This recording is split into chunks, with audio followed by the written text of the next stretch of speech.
Anong gusto mong gupit, bro? Actually bro, wala akong idea eh. Makita lang kita kasi sa TikTok. So baka magawa ng paraan to. Ano gusto mo? Modern haircut? Modern look? Oo, mga modern. Modern. So, base kasi dito sa buhok mo ngayon. So, sanay siya sa hiwa.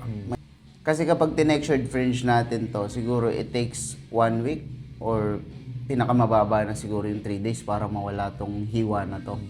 So kapag tinextured fringe natin, ang tendency naman nun, may emphasize yung underpart ng mukha mo. Ayan.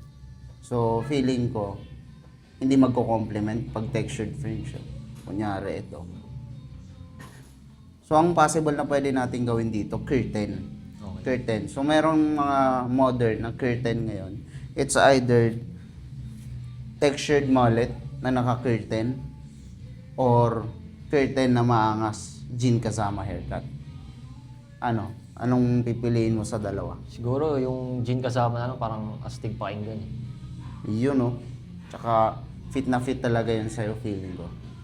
So, doon na lang tayo. Yes, Tapos bro. sa sides natin, anong preferred mo dito? Gusto mo mababa lang or gusto mo yung pa-reverse na transition? Parang ngayon ko lang narinig. Sige, try natin yung reverse take. Reverse taper transition. So, yun. Bali, ang gupit natin dito, jean kasama haircut. If anything, hanggang saan yung bangs na gusto mo dito? Siguro sa hanggang mata na lang. Eye level. Medyo mahaba pa rin siya. Tapos naka-flow papunta dito. Tapos blow out sa likod. Okay. Safe ka na doon. Safe na bro. Let's G. Let's G.